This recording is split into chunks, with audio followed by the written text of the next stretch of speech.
Nous sommes samedi 2 décembre 2017. Bienvenue à vous pour suivre l'édition du soir du journal en français de la Belle Radio et Télévision. Voici nos titres. Comme tous les 2 décembre de chaque année, aujourd'hui, c'est la journée internationale pour l'abolition de l'esclavage. Et la situation en Libye est toujours décriée et demeure un casse-tête. La 5e édition a commencé avec aujourd'hui la première journée qui a été consacrée aux femmes et aux enfants. Mesdames et messieurs, bonsoir et merci d'être avec nous pour ce journal. 2 décembre, journée internationale pour l'abolition de l'esclavage. Certes, la situation qui prévaut en Libye nous interpelle tous, mais les statistiques liées à ce phénomène multiforme demeurent élevées. Aziz Adewale-Tchandi.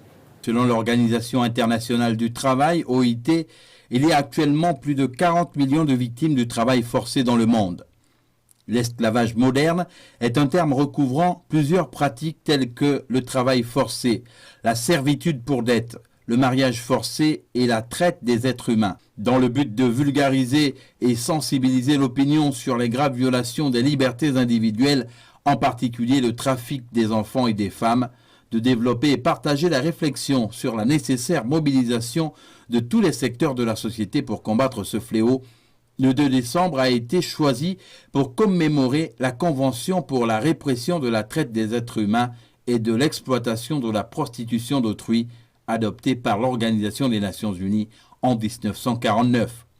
Pour cela, l'Organisation des Nations Unies et ses organismes affiliés en collaboration avec la communauté internationale renforcent leurs instruments internationaux pour l'éradication de toutes ces formes modernes d'esclavage en adoptant de nouvelles conventions telles que la Convention internationale sur la protection des droits de tous les travailleurs migrants et des membres de leurs familles, la Convention des Nations Unies contre la criminalité transnationale organisée et la Déclaration de la Conférence mondiale contre le racisme. Par ailleurs, plus de 150 millions d'enfants sont contraints de travailler. Cela représente plus d'1 enfant sur 10 dans le monde.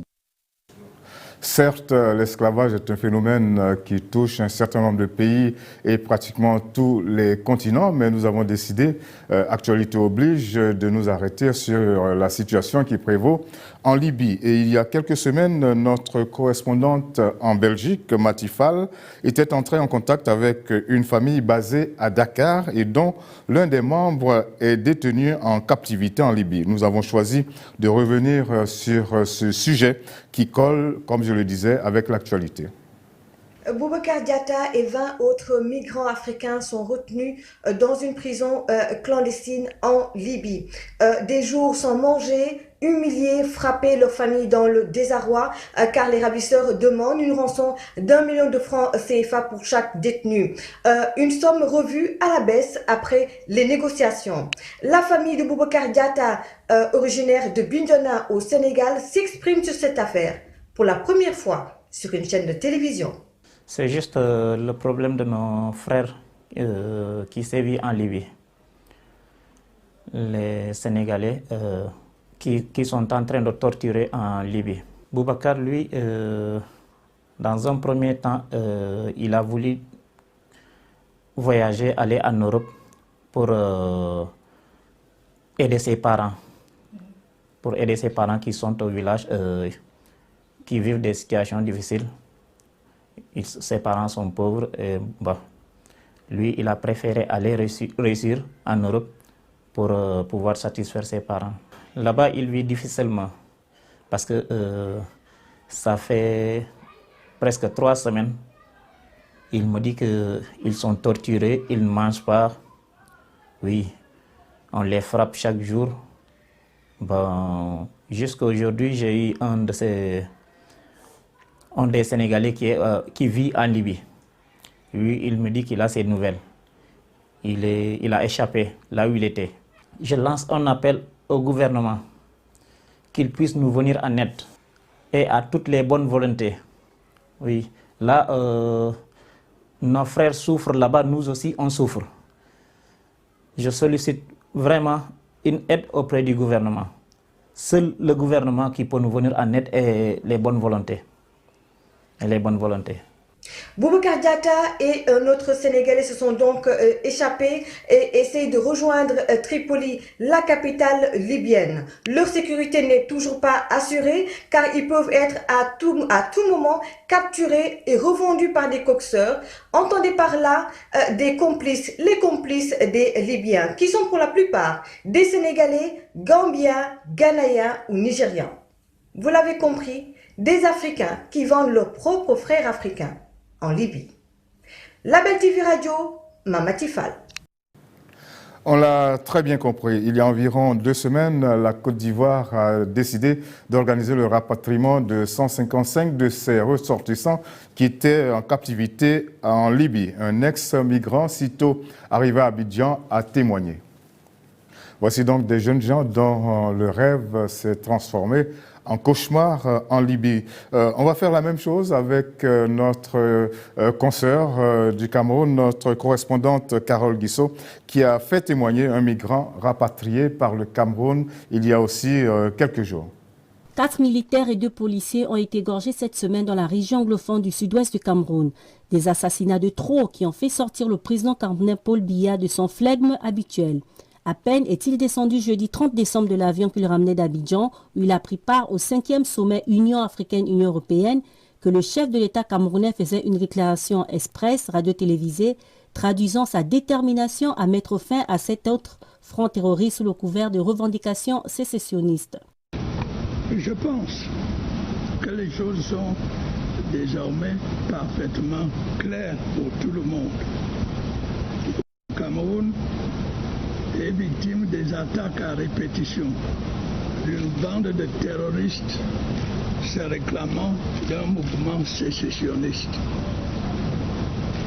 Face à ces actes d'agression, je tiens à rassurer le peuple camerounais que toutes les dispositions sont prises pour mettre hors d'état de nuire ces criminels et faire en sorte que la paix et la sécurité soient sauvegardées sur toute l'étendue du territoire national.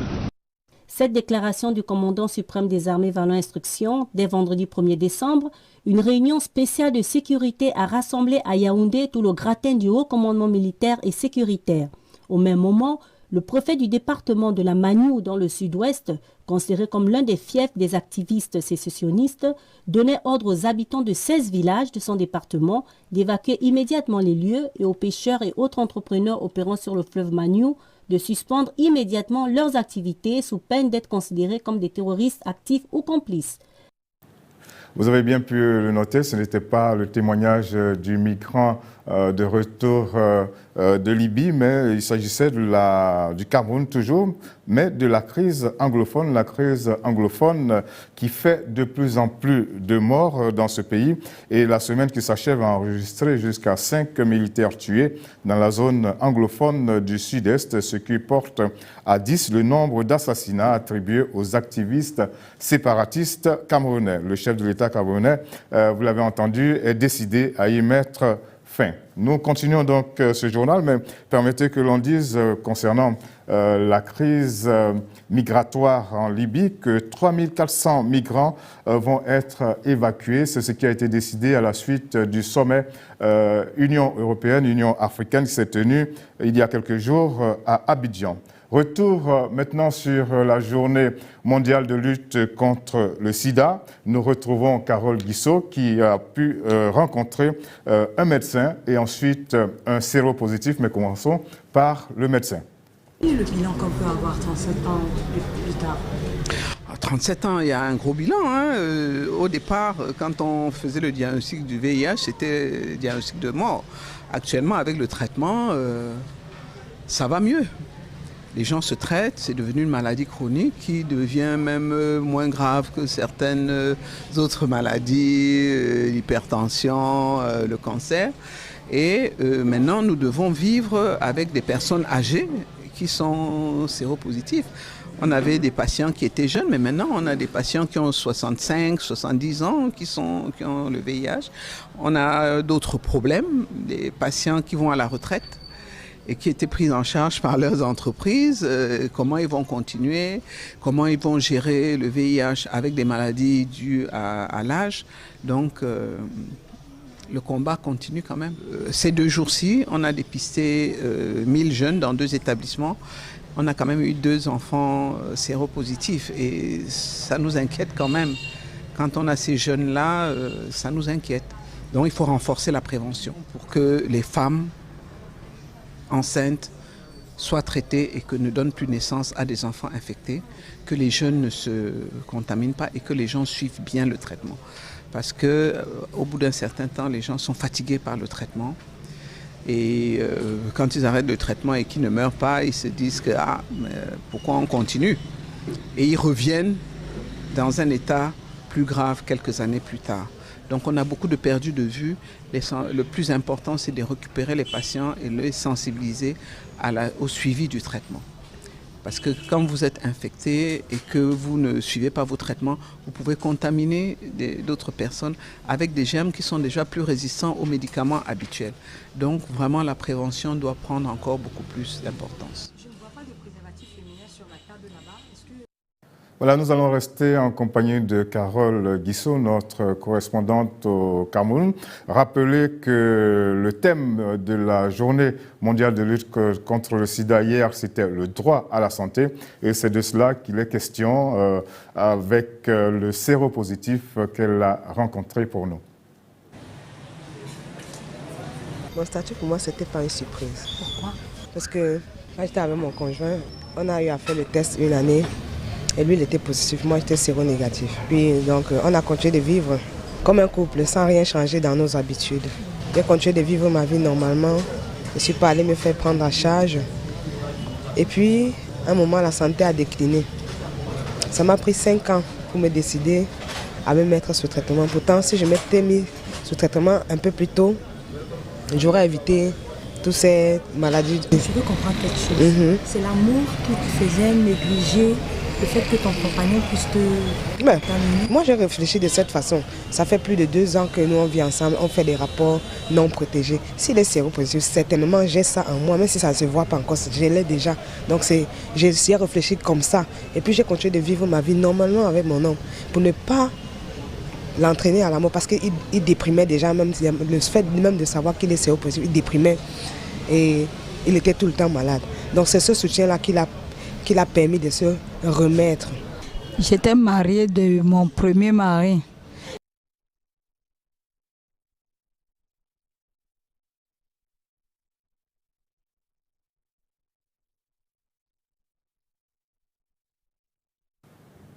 Voilà, vous allez nous excuser, des difficultés techniques nous empêchent de continuer la diffusion de ce sujet, mais il était question de droit à la santé, de droit, j'allais dire, à la vie, même si l'on est déclaré séropositif.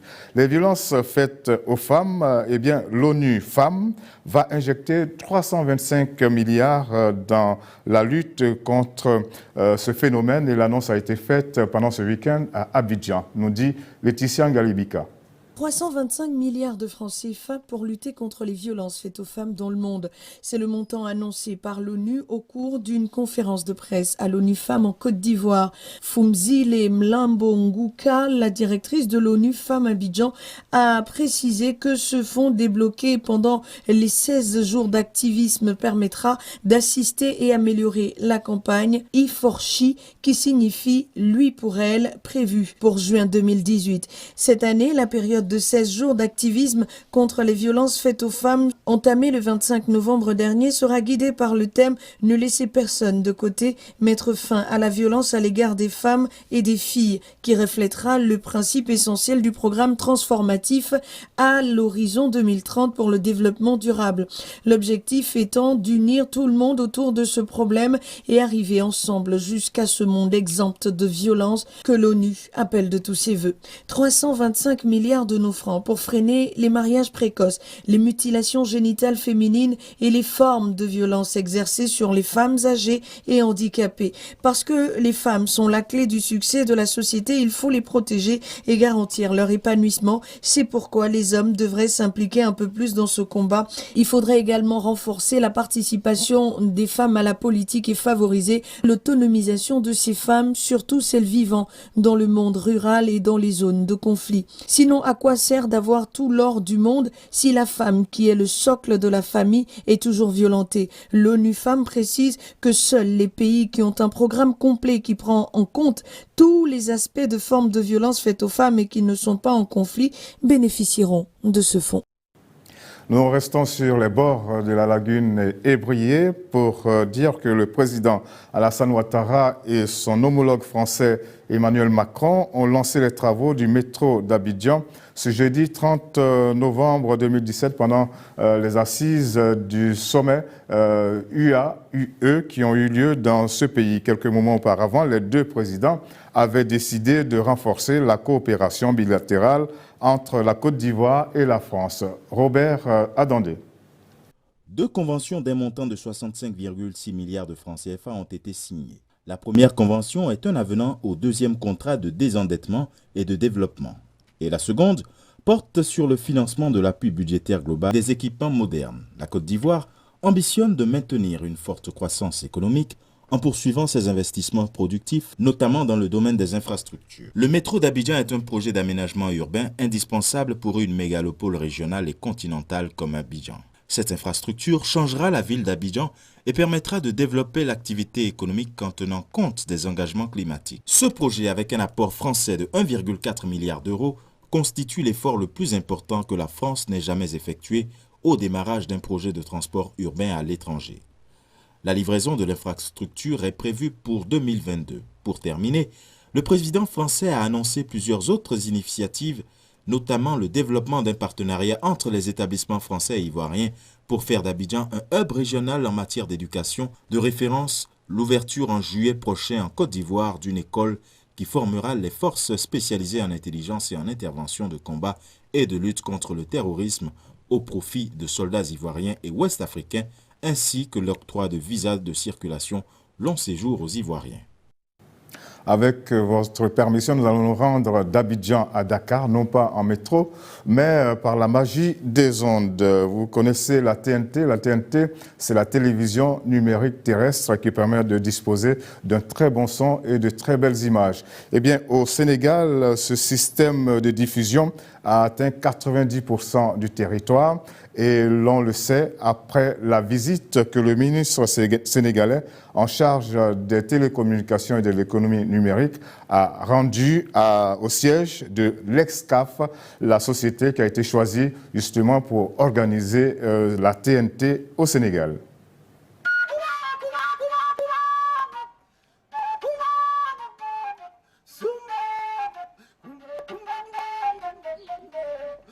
Pionnier de l'audiovisuel au Sénégal, le groupe Excaf Télécom est plus que jamais déterminé à mener le projet télévision numérique terrestre à bon port.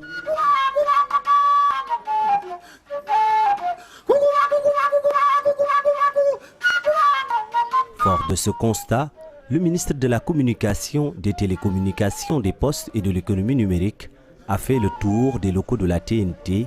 Objectif, constater de visu l'évolution du projet. C'est un projet extrêmement important pour le chef de l'État et pour le gouvernement. Vous savez que le Sénégal devrait basculer en fin 2017 de l'analogie au numérique. Et pour toutes ces questions, il était pour moi important en tant que nouveau ministre donc des télécommunications, des postes et de l'économie numérique de venir m'enquérir de la situation. Après un tour dans la salle de monitoring, plateforme de supervision et de formation de bouquets télévision pour la distribution aux usagers, le ministre s'est réjoui de l'état d'avancement du projet et du travail colossal abattu par Excaf. Excaf a investi à la place de l'État. Je pense que ça c'est à saluer. Nous disons bravo au PDG.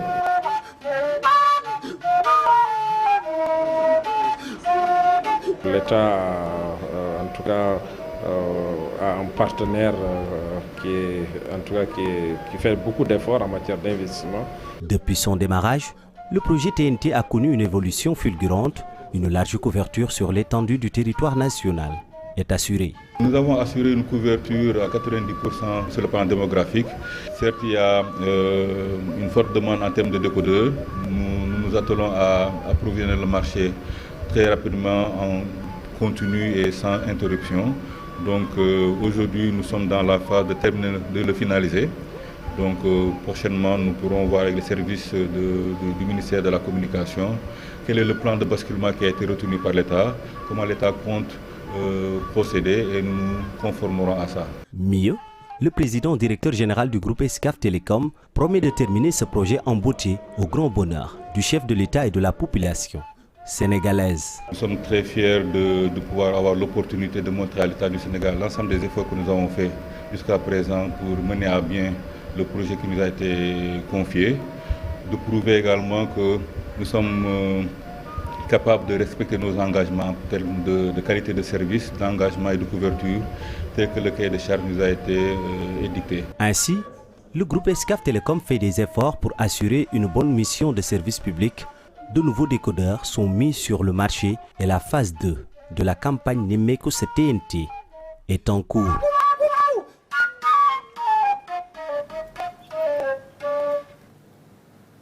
Un chapitre cinéma dans ce journal. Après Dakar pendant 2 ans, puis Abidjan et Beyrouth au Liban, la 5e édition des trophées francophones du cinéma aura lieu du 4 au 16 décembre prochain à Yaoundé au Cameroun. Un événement qui fait compétir des films de tout le monde francophone, dont le plus grand nombre de locuteurs sont en Afrique, nous dit Emmanuel Ntougou. Fondé par des amoureux de la francophonie et du 7e art, ces trophées francophones du cinéma constituent l'événement annuel qui célèbre la richesse et la diversité du cinéma des pays de la francophonie. Dans le but d'encourager la diversité et la liberté de création cinématographique au sein des pays de la francophonie, chaque année, au mois de décembre, la compétition est accueillie par un pays différent. L'objectif est d'attirer l'attention du public sur leur cinéma et stimuler le dynamisme de leur filière cinéma et audiovisuel. Pour cette année 2017, la 5e édition des trophées francophones du cinéma qui a lieu au Cameroun sera organisée par des professionnels nationaux du cinéma. Au programme, des ateliers, des journées thématiques, rencontres professionnelles, projections exceptionnelles dans les salles Canal Olympia ou celles de l'Institut français à Yaoundé et à Douala, et des jeux concours sur la connaissance du cinéma francophone et du cinéma camerounais se tiendront durant les projections officielles. À la fin de cette cérémonie de remise des trophées, plusieurs récompenses sont prévues, dont 9 trophées attribués aux artistes et aux œuvres issues de tous les cinémas de la francophonie, trophée d'honneur attribué à l'acteur camerounais Gérard Essomba, vidéo des cinématographies du Nord, partenaire institutionnel des trophées. Nous allons terminer notre journal par des foulées. Il va s'agir de la 5e édition du marathon du Gabon. Ce marathon se court sur 2 journées. La première journée a eu lieu aujourd'hui et elle était consacrée aux femmes et aux enfants. La seconde journée, c'est demain. Mais déjà, faisons le point de ce qui s'est passé aujourd'hui avec Rodney Ovono.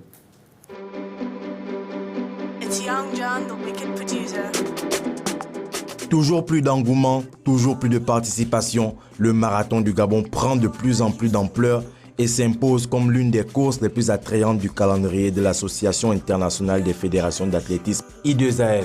Au programme de cette première journée, 3 courses, 2 de niveau junior et la gabonaise, réservée exclusivement aux dames. Le sport est important pour l'organisme. C'est ça qui fait en sorte que je sois là. En tant que femme, qu'est-ce que ça vous fait de participer à ça? Bof, ça fait en sorte que je puisse montrer aux autres femmes que normalement le sport est pour tout le monde. Je fais le marathon parce que je cours pour nos mamans, je cours pour toutes les mamans du Gabon et personnellement pour celles qui ont le cancer, que celles qui ont le cancer se soignent et qu'elles n'aient pas honte de prendre leurs médicaments. C'est la première fois qu'elle fait. C'est la première fois. Si. Jamais. Elle va perdre. Viens vous battre. Non.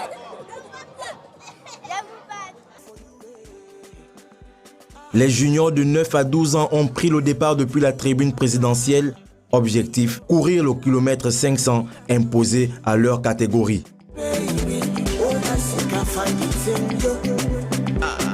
Chez les filles, c'est Salia Sanjo qui s'est imposée, tandis que chez les garçons, c'est Job Bundianza qui a été le plus rapide.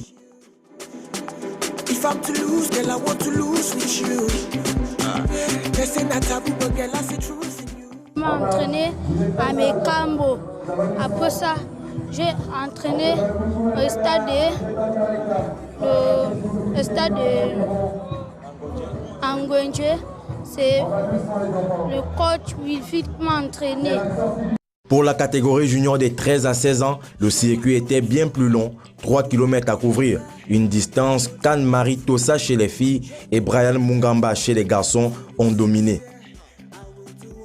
On est confiant, on sait que le Gabon est promis un bel avenir, parce que l'avenir d'un pays, c'est sa jeunesse. Et donc le chef d'État n'a pas eu tort de penser à la jeunesse en décrétant ce septennat des jeunes. Mais le marathon du Gabon, ce n'est pas qu'une course, c'est aussi ça.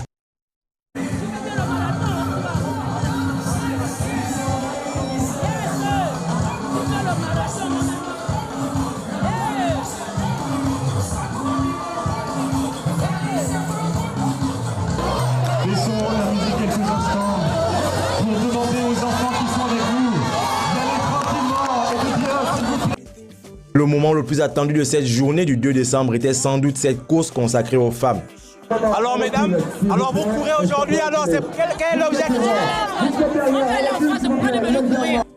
La Gabonaise, dédiée à la lutte contre le cancer, dont les inscriptions ont été reversées à la fondation Sylvia Bongo Ndimba pour son programme Agir contre le cancer. Le marathon du Gabon met en exergue le problème du cancer féminin. Et depuis que la première dame a pris en main ce combat, nous avons beaucoup de victoires. Il y a des femmes qui se traitent gratuitement.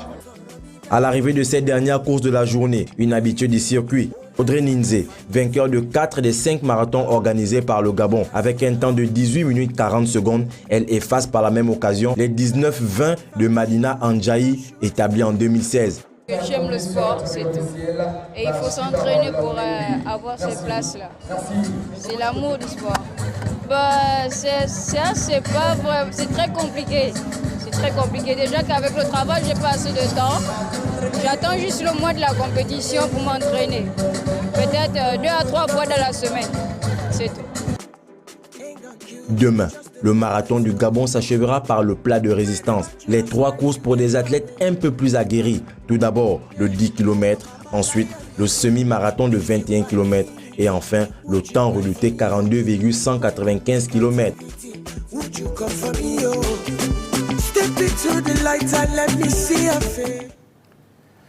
Voilà, notre journal s'achève.